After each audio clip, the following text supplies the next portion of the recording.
Recording live in the Lucky Number 7 Lounge in the basement of Dine Drink Travel World Headquarters, this is Dine Drink Vegas, the podcast by and for everybody stuck at home who would rather be in the land of neon lights and bad decisions. I'm your host, John, also known as the Baller on a Budget, and in episode number 27, it is a mid-strip showdown between the Linq and the Flamingo. Which one should you book? We also have a smashing drink of the day and some news that we thought was worth your time and attention. But before we get to any of that, you know we have to introduce the founder of Dine Drink Travel himself, the high roller of the high plains, the leader in the luxury lounge, the king of comps, the man who's always waiting for that limo to take him away to the next luxury resort on his list. It's Bill. Good afternoon, Bill. Good afternoon, John. Can I ask you a question? Always. It is April. Why have you brought a tiki glass into Dine Drink Travel World Headquarters? So May is fast approaching, and with May will come our annual poll episode. And I've decided that this is the summer of tiki, the rum summer, or as you called it. Oh, the rummer, the right. Rummer. So we're going to get into some summer drinks, mostly tiki-based drinks. Some of them will be classic tiki recipes, exactly the way they're made. Some of them we're going to put our own spin on. So Bill one cannot be the high roller of the high plains if one is drinking from a tiki glass. Those are the rules. I disagree. It is always baller to have a tiki glass. But you and I both, we both agree that we're at an age where between our waistline, our blood sugar, and just good sense dictates that we don't consume as much sugar as we did when we were young. So some of our drinks this summer, we're going to take tiki classics and reimagine them. We're also going to get it outside of tiki territory into things like other summer classics that you might love, and who knows where that'll go. But the weather's about to get hot, and we're going to start rolling out some drinks that'll do. But before we do that, I thought we'd have a little springtime refreshment. Excellent. So tell us what we're drinking, please, sir. So what we're drinking is we each have our own variation, and I'm going to get through the basic build for our listeners. Then we'll talk about what each of us did a little bit different. So we're drinking whiskey smashes.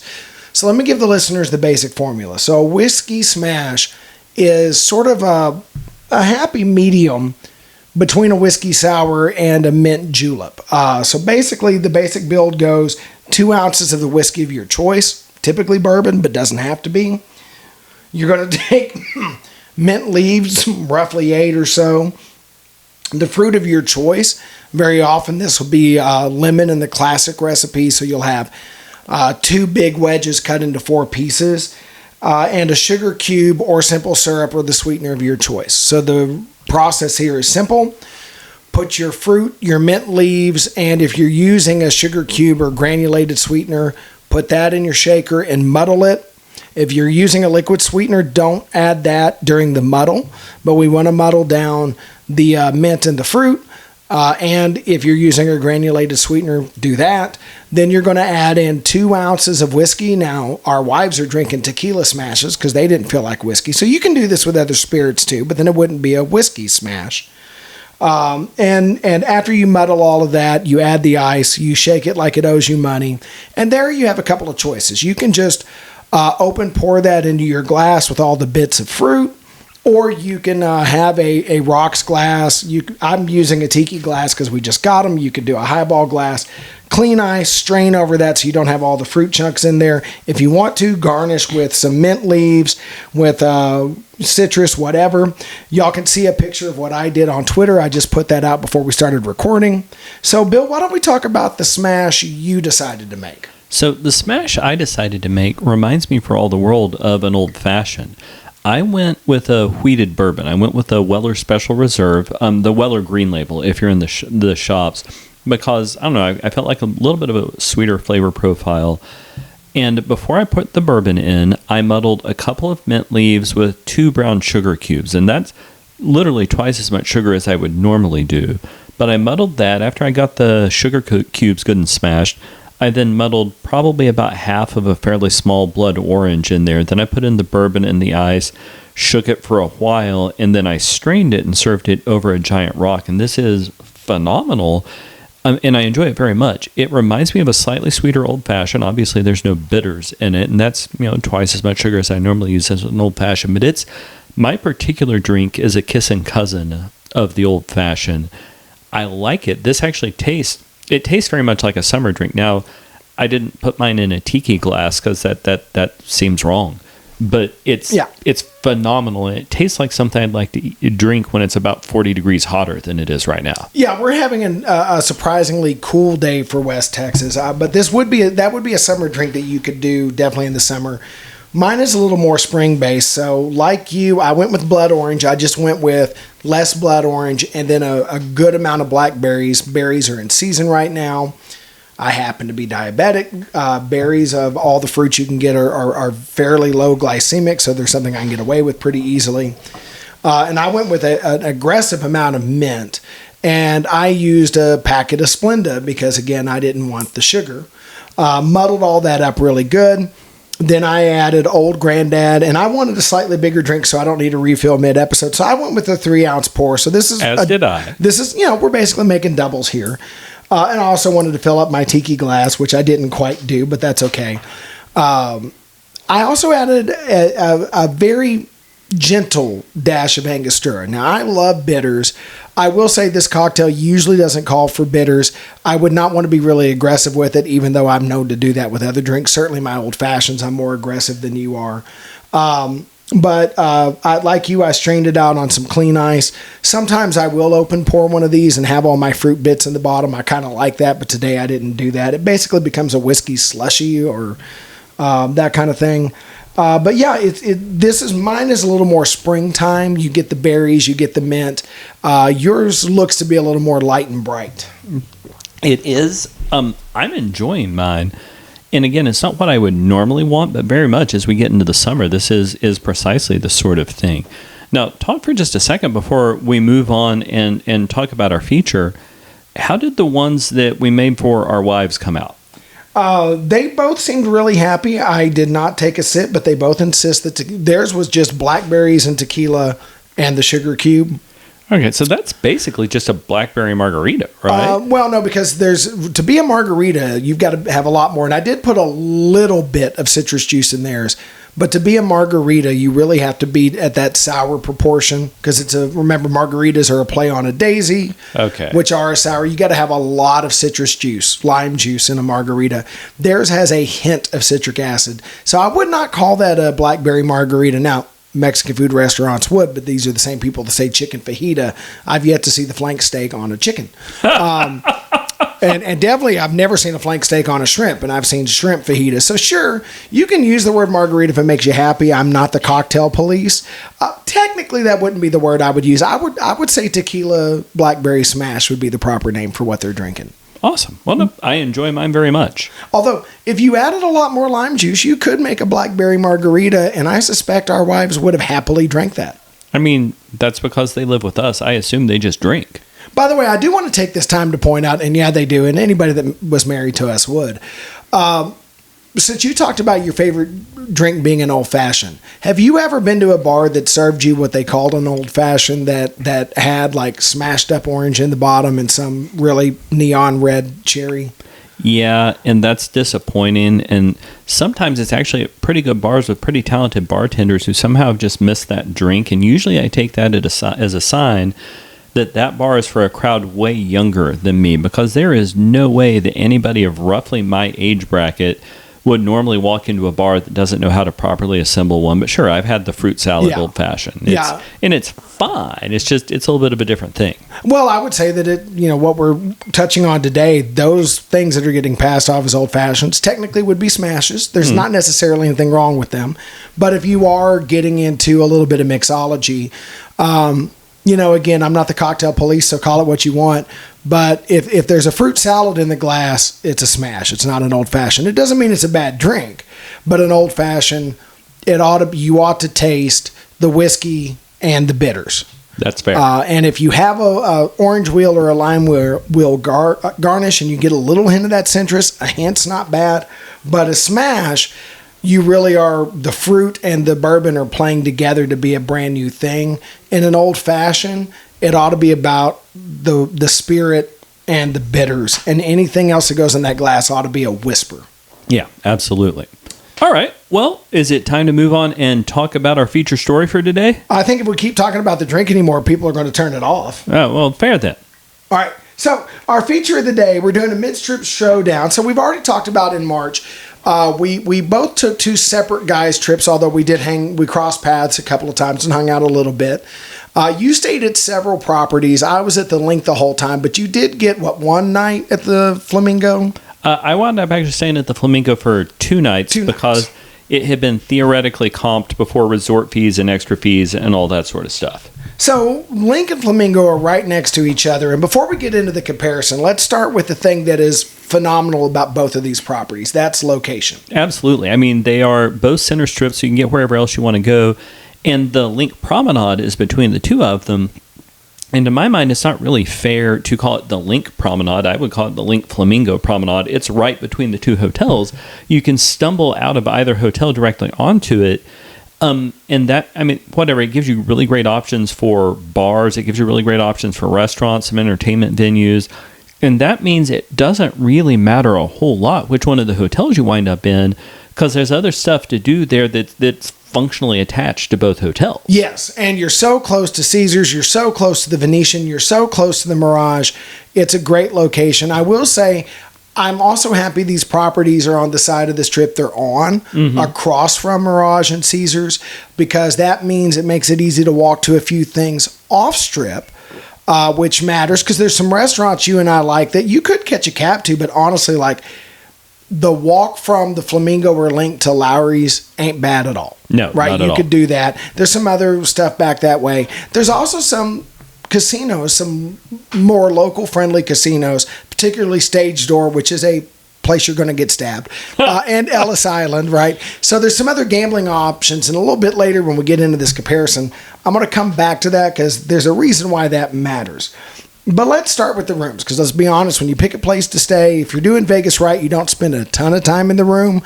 On the other hand, like, I've had some trips where a nice room's been a centerpiece of it, right? Like, think about our Labor Day trip every year where we hang out in the room because we're going to watch football and make fun of our friend Mike. Okay, and that's fair. You're right. But I would say for the most part, the room shouldn't be the best part of your stay. No, for most trips, you're correct. But you do want a nice room. You want a nice, clean, comfortable room. So we're going to do this one. We're just going to... both the rest of these categories, I think we'll each talk about both properties. But since you stayed at Flamingo and I stayed at the Linq, why don't you give us a rundown on how you felt about the rooms at the Flamingo? So let me back up for a second. Folks, if you want to see these actual rooms, we've got video reviews of both of them live on the Dine Drink Vegas YouTube channel. I hope you'll subscribe to that and check it out, because we try to do some short and focused videos to, kind of give you the information you need to make a judgment about where to stay. But my room at the Flamingo, like, its surface glance was fine, right? Like, it was clean, it looked nice. I will say the mattress was super comfortable and I slept well. I had two real problems with the room. One was that the shower flooded. Like, there was no door or curtain or anything between the shower and the bathroom. There wasn't any real way to keep water in the shower. So both days I was there, the bathroom floor kind of flooded, and that was super inconvenient. Yeah. Well, and like, they had those dispensers on the wall where you could get shampoo and soap out of, but those weren't working, and they had only partially torn them out. So they put in the little individual bottles. Like, it was kind of a weird vibe. The other problem, I don't know if it's fair to call this part of the room, but it was getting into the room. So I got there early, and you know what? It was well before check-in time. Fair enough. I understood the rules. But I went to the clerk, said, "Hey, can I check in?" And she's like, "You're going to have to use a kiosk," which for me begged the question of why she was there, but fine. So I went to a kiosk and it didn't work. And I went to a second kiosk. I said I'd like to check in early.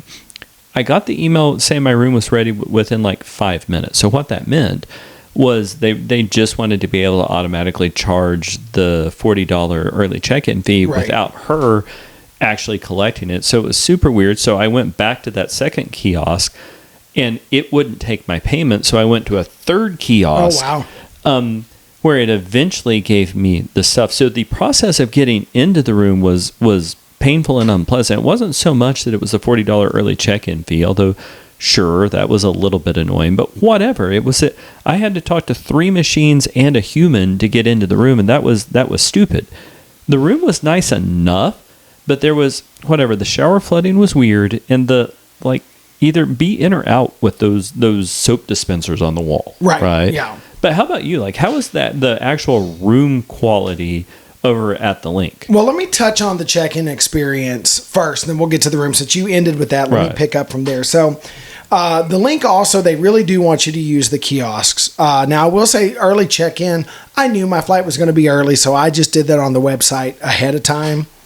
The other thing that was nice that happened to me on the website was that Caesars puts out these offers a few weeks in advance, or at least they did for me. No, I got those offers. Yeah. I just wound up not biting.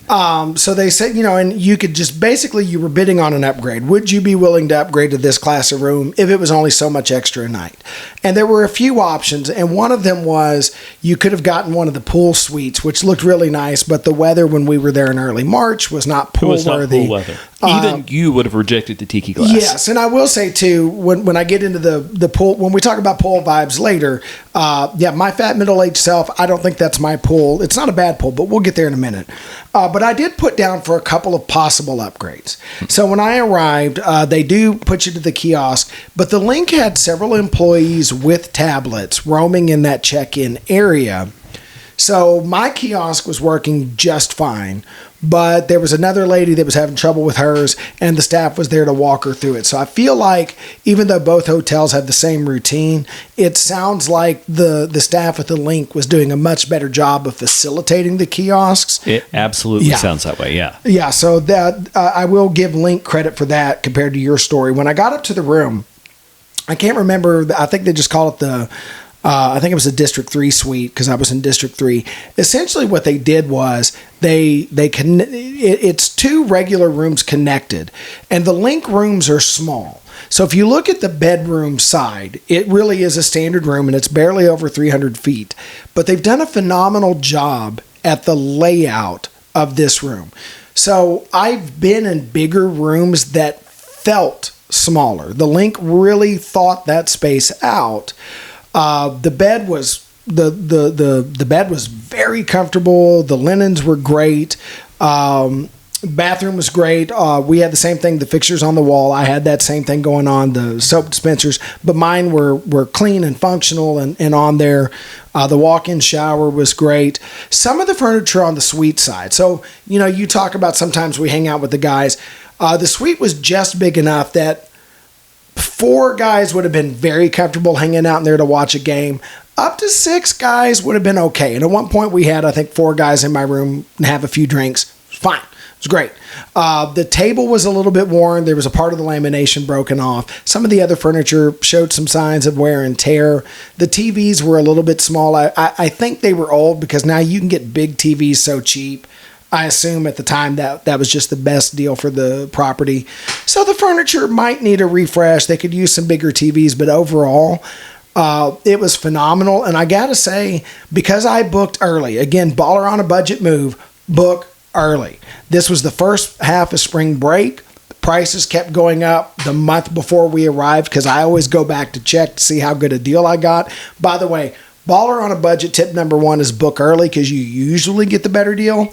But baller on a budget tip number 2, monitor those prices after you book, because if they go down, you can either call and the staff will adjust the price. And if they won't do that, cancel and rebook, right? Right. So you have that opportunity. Well, in my case, I wound up getting in that suite with resort fees and everything. I want to say I paid $97 a night all in for a suite. No, you won. Yeah, they were up to $127 a night for their standard base room. So, I got a great deal. Can't complain. Like I said, a little wear and tear on the furniture, but they were keeping it clean and comfortable.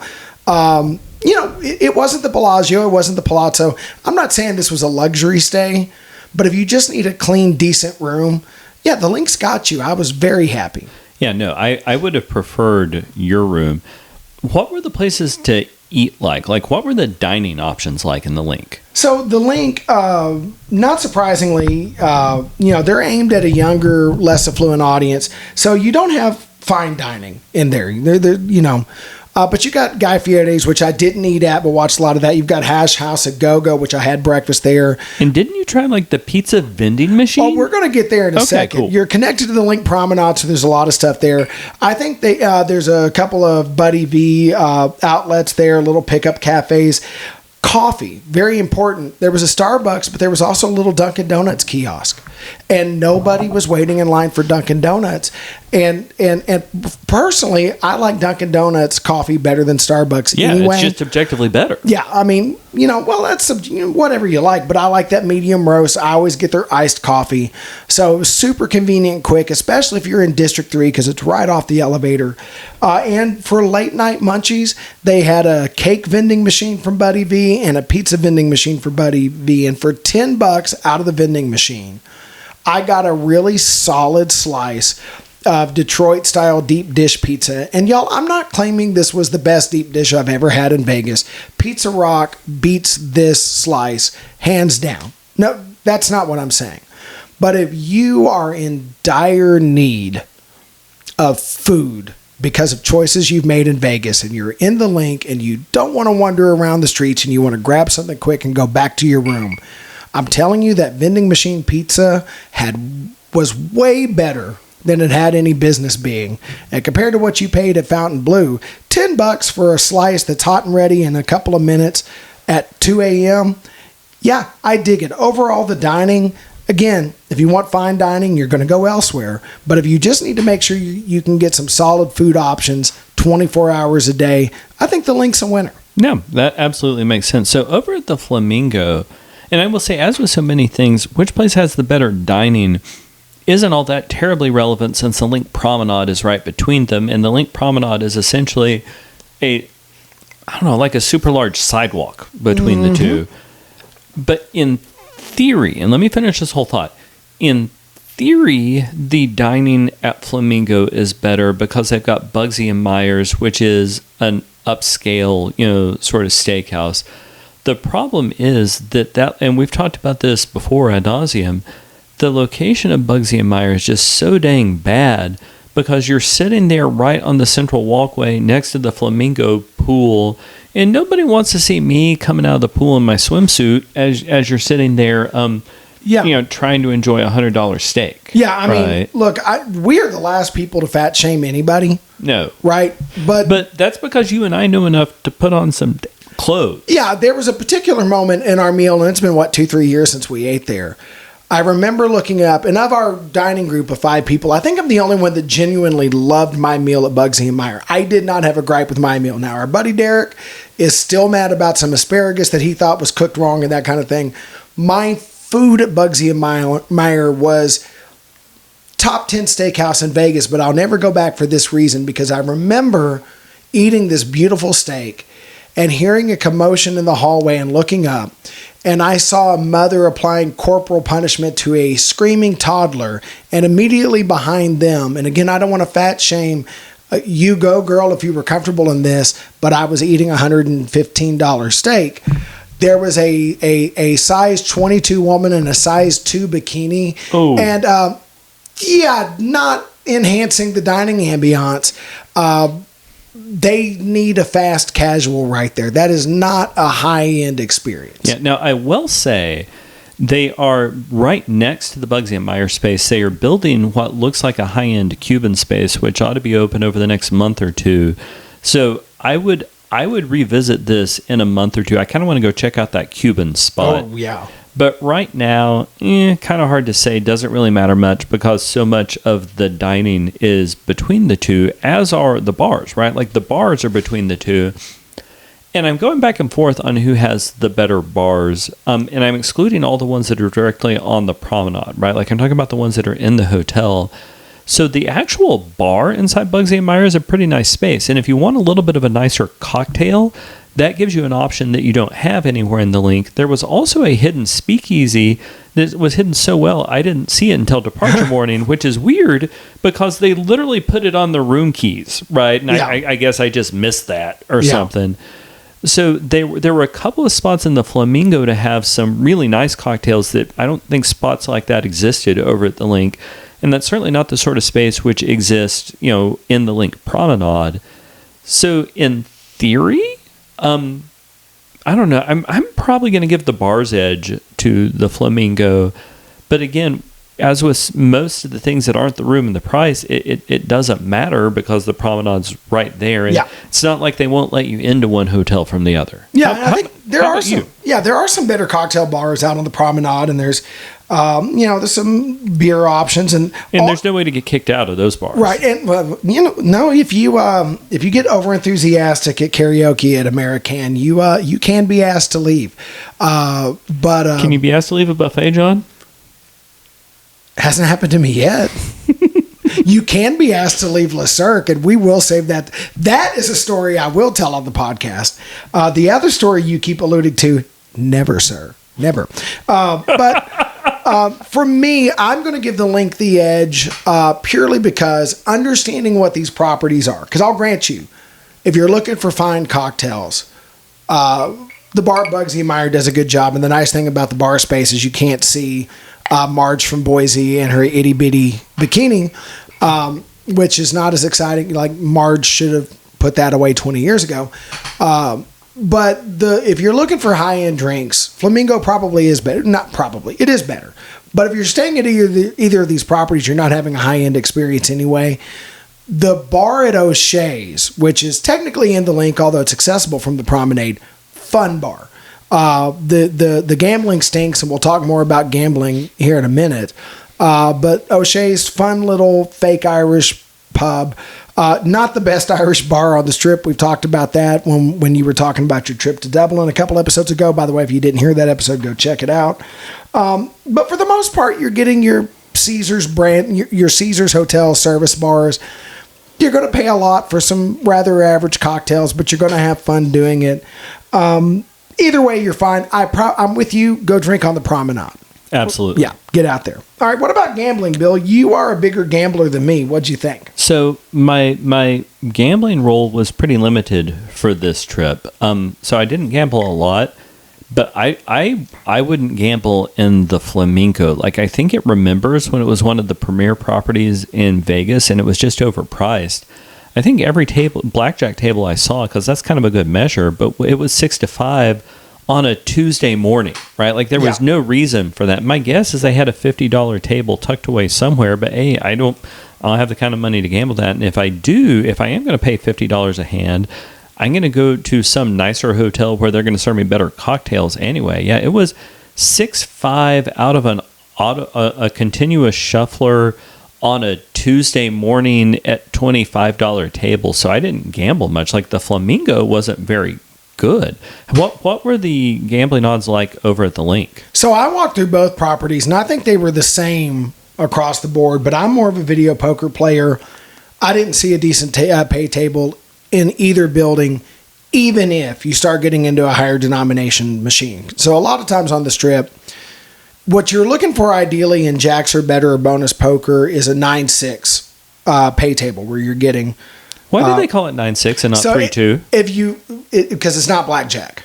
Yeah, but it's... Okay. It has to do with the denomination of the hand, and you look at the pay table, and you're just looking at the middle at the full house. And anyway, I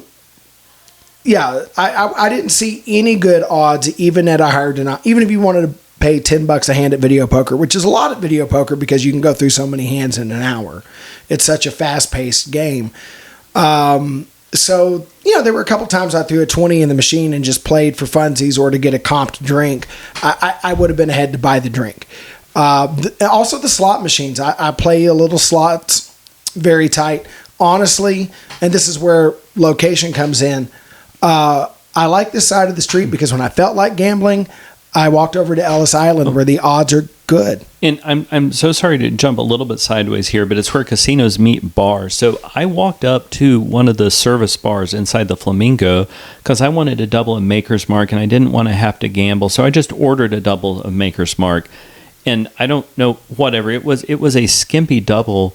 And I paid for it. And I knew I was going to pay for it, but they charged me $34 for a double at Maker's Mark. You can buy a bottle of that in our overpriced Oil Town. Or at the CVS or the ABC or the Walgreens while you're in Vegas, which goes back to both of us agree, have a bottle in your room. Yeah, no, I screwed up. That was my fault. Yeah, so I will say the gambling experience, I think both of these properties are priced where they are aiming at younger visitors who may not know much about gambling or people who rarely come to Vegas. And, if you know what you're doing, don't gamble here. I'm just going to be honest. If you're going to gamble anywhere in the area on the Strip and what you care about is gambling odds, go across the street and up, a little bit and gamble at Treasure Island, because if you want to gamble on the Strip and if you've got the kind of budget which has you staying at the Linq or the Flamingo, the Treasure Island, it's just better odds for like every game. Yeah, but I would say that even better than that, it's not that much further. Go ahead and go over to Ellis Island. Ellis Island took my money. They're dead to me. Yeah, you can have a bad run at the best odds. The odds in Ellis Island are so much better than anywhere on the Strip. They're better than Casino Royale. And I'm sorry you had a bad run of it, but they beat me like a stepchild. I know. I'm just saying, by the numbers, taking anecdotal evidence out of it, by the numbers, Ellis Island is your best bet. I will say, I went into Stage Door, and it is very divey, and it actually was kind of fun. I didn't stay at Stage Door because they're vaunted as a great place to go gamble. Their video poker sucked too. So, yeah, go to Ellis Island. Go to Ellis Island. Okay. So, what about the overall vibe and feel of the Linq? So the Linq it's affordable and youthful without being trashy or cheap or poorly maintained. It's clean, it's nice, but like I said, the prices are great, especially if you catch a deal or book in advance. Clearly, their market is 35 and under, and even though you and I are 50 ish, I didn't feel like I was too old to be there. So it was youthful without being obnoxiously youthful. It was affordable without being cheap. I got to say I really liked that, as opposed to my feeling. Well, I'll let you talk about Flamingo. So the clientele at the Flamingo was distinctly older than the clientele at the Linq, right? Like, you could look around and they were at least a generation, if not a generation and a half older. So the clientele was older, and to me it felt like the Flamingo was living on past glory, right? Like when the Rat Pack was actually there, when this place was new, and they just haven't really updated it since. And it looked like a lot of the clientele could remember those days. I couldn't. Yeah. Like, I was young inside the Flamingo. It was, I don't know, it was fading, it was dusty. Like the Linq was just cleaner. Yeah. Right? Yours had a better vibe, even though they're clearly aiming at a market that's 20 years younger than I am. I'd have rather been at the Linq. Yeah, I agree. And I think, like I said, I think the Linq in that regard was better. And the Flamingo, I think, still has a lot of potential. And we'll get into some of the things I like about it when we get to amenities. But yeah, it's tired. It needs a refresh. It really does. It really badly does. Now, I'm sorry, go ahead. Well, I was going to say, now, we covered in earlier episodes, there were rumors floating around for a while that Caesars was thinking about unloading the Flamingo, and I suspect some of that neglect was because of that. And I'm hoping that new Cuban restaurant is a sign that Caesars is about to refresh the property, because they've decided to keep it. So now that they've decided to keep it, hopefully they show the old place the love it deserves, because with the death of the Trop, the Flamingo is unquestioned the grand old dam of the Strip and deserves better. It absolutely does. So, like principal amenities, things like pools and spas and stuff like that, what were the amenities like at the Linq? So I didn't go to see if the Linq has a spa. I assume they do. I did kind of walk around the pool. Wasn't very much in use because of the weather. But I've seen enough videos, and I've actually poked around the Linq on other trips just because I was bored and in town. That is a place. So the rest of the property, they're aiming at a younger crowd. But if you're over 35, if you're 49 like me, even if you're older than that, if you're 60, if you're 70, you're not too old to stay at the Linq. But if you don't like the day club scene, you're too old to go to the Linq pool. That is a party pool with DJ music, and it is essentially... It is a day club for people that can't afford the day club. They want to give you that experience without you having to pay whatever cover towel at Venetian right down the road once. And I suspect 20-something me, even though he weighed 100 more pounds than I do and would have looked ridiculous doing it, 20-something me would have danced my ass off in that pool and had a ball. Middle-aged man me wants a more quiet pool, which is where I will say that even though the Linq has a banging party pool, I'd rather be in the Flamingo pool. So, I can't tell you about the party atmosphere at the Flamingo because it was a cold day in March, right? It looked to me like that's what they were set up for. I know that the Flamingo pool was larger, and I could see the Linq pool. Like, I looked at the Linq pool directly out of my room at the Flamingo. The Flamingo pool is larger. It offered more options in terms of things like cabanas and such like that. So it was... I don't know, on balance, I think I prefer the Flamingo pool. I don't think the Linq had a spa, and they did have a nice, theoretically nice full-service spa at the Flamingo, but it was super weird. So, y'all, if you're in the wet area of a spa, turn off your cell phone, right? Like, I cannot stress that enough. Turn it off for 2 reasons. One, people are there for a quiet space to relax, and they don't want to hear whatever weird video you want to listen to. The second thing on is that cameras in a place where people aren't wearing all their clothes are weird. And there were 3 different people with their phones blaring at full volume and may have had their camera features on for all I know. And like the attendants would walk by and they just wouldn't stop and do anything about it. So they had some pretty nice amenities, but it was super gross and every kind of weird. Like that single, and then I told them about the person as I checked out about it. She's like, "Oh wow, yeah, we should tell somebody about that." I'm like, "Well, you had the dude walking right by the whole time, whatever." That's enough to make me not want to go back to Flamingo. They've got some theoretically nice stuff, but they don't control it. Yeah, and I'm not a spa person. You know, we've talked about that in episodes. But yeah, if I was going to go to a spa again in my life, which is not my happy place, I would definitely want to go to a spa that does things like police device usage because, yeah, people ought to be able to feel like they have some privacy in a spa. And I think the venue has a vested interest in the experience of the user to say, you know, you're here to relax, you're here to get a massage, you're soaking the hot tub, the cool tub, the steam room. Put the friggin' device away. That ought to be a blanket policy in those places. Well, and it was the theoretical policy. They just didn't care. Right. And they had clientele that apparently didn't get it. And and you, as a guest, you don't want to be the one to tell another guest, hey, put your phone up. Like, that really needs to be the staff. Like, as a guest, you don't want to be a Karen or a Kyle. You're kind of counting on the staff to do that. And a lot of times when people want to be sticklers on policy, I think they're being ridiculous, especially in Vegas. Roll with it. It's Vegas. No cameras where you're naked. Yeah. That's a rule. And that's what I was going to say. Yeah, that's one where, that's one where it's on the venue. You know, make sure people put their devices away. Yeah, absolutely. So overall, what would you take between these 2 properties? Oh, I would stay at the Linq again in a heartbeat. And if there's something I want to do at Caesar at Flamingo, I'll walk over and do it. But if I'm staying at either of them again, I'm staying at the Linq. And it's not even close. Yeah. I hate it when we exist in that condition where you're not wrong, but you're not wrong. I would also stay in the Linq. Like, it was a cleaner property. It had nicer stuff. There are a couple of things at the Flamingo that I would try. Like, I'm eventually going to give Bugsy and Meyer another try. I am absolutely going to go to that Cuban restaurant. I really want to check out that speakeasy, but it's a 45-second walk from the Linq, which is a nicer property for most things. Yeah, I'm staying at the Linq. I agree. Well, we've got that covered. So let's move on now. We're going to start into some Vegas news stories. Again, this isn't all the news in Vegas. It's just the stuff we thought was interesting.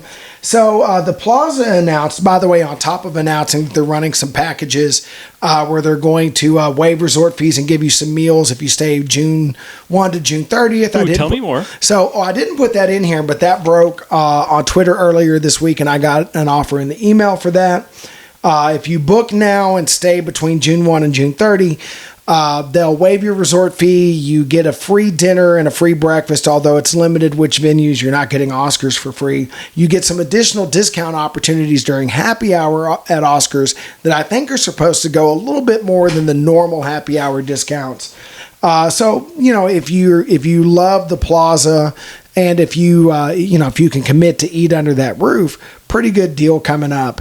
The waiving of resort fees is a good deal, too. That's huge. I hate resort fees. Again, we're not sponsored before anybody accuses us that, although we can be bought cheaply, so if anybody's interested. Rented. We can be rented. Yeah. Or as, my friend Sylvia always said, never sell your soul to the devil, but you can pawn with the intent to buy back. So if somebody out there wants to corrupt us, we're game. But for full disclosure, the Plaza doesn't know we exist. So we're not getting any payola here, but I will say that sounds like a pretty good deal. They also announced that starting on May 24th, every Friday night at 9:15, they're going to start launching fireworks. So right after the Viva Vision show on the canopy, you can catch fireworks at the Plaza every Friday night. What do you think, Bill? I'm actually down because the Plaza was going to be my next trip. I recently discovered because of when my kid is going to start school, I can't make her traditional Labor Day trip. I had been planning to stay at the Plaza for Labor Day.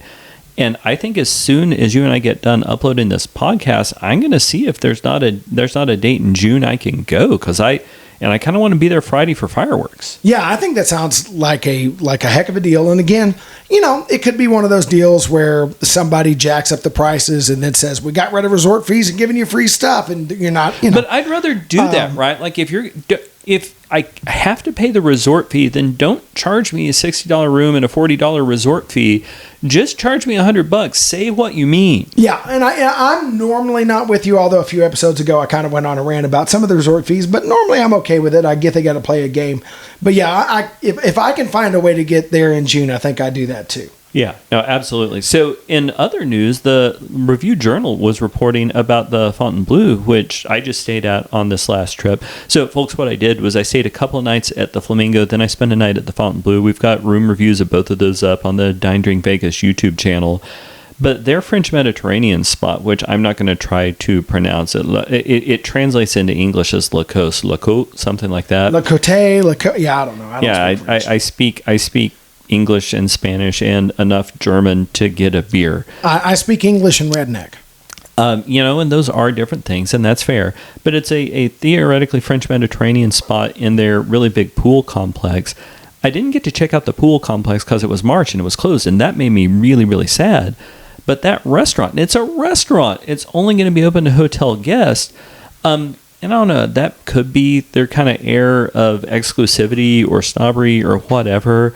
I generally thought that the Fontainebleau was an amazingly beautiful property. Like, it was gorgeous, but it was overpriced for what it was.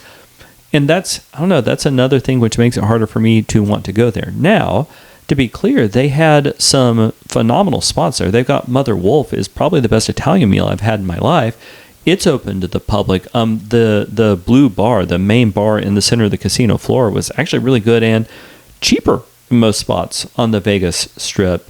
But yeah, that's a weird flex to have a French Mediterranean spot that's only open to hotel guests. I don't get it, John. So, and when I wrote up the show notes, I was a little snarky with, is this some snobbery? On the other hand, it is set within the pool complex, and it is not that unusual for pools in Vegas to either charge a fee if you're not a guest or strictly say, this is only open to guests of the pool, of the hotel. And in those scenarios, the poolside eateries then would be for guests only. So I guess it's not that unusual. Yeah, but in those scenarios, the poolside eatery is a place where you go to get a burger, right? Yeah, or it's a club sandwich. It's a service eatery, which this place is they're pretending it's not. Yeah, that this is going to be high end, that they're going to focus on. I think I read in the RJ something about rosé wine, but it's the RJ. We don't know how reliable that is.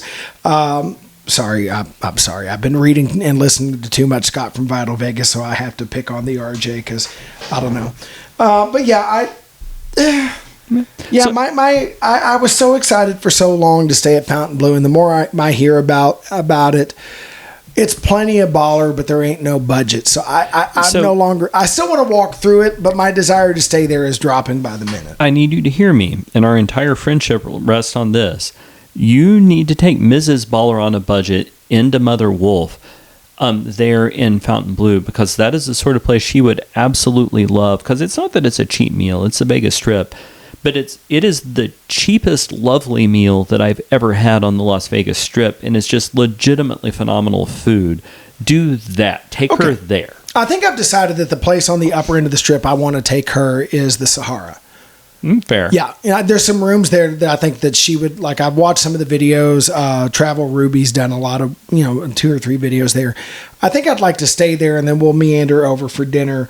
But my desire to stay at Fontainebleau is just about gone. Speaking of places my wife loves, my wife is a huge fan of Park MGM. She may be the only one, because I think people are still mad that it's not Monte Carlo anymore.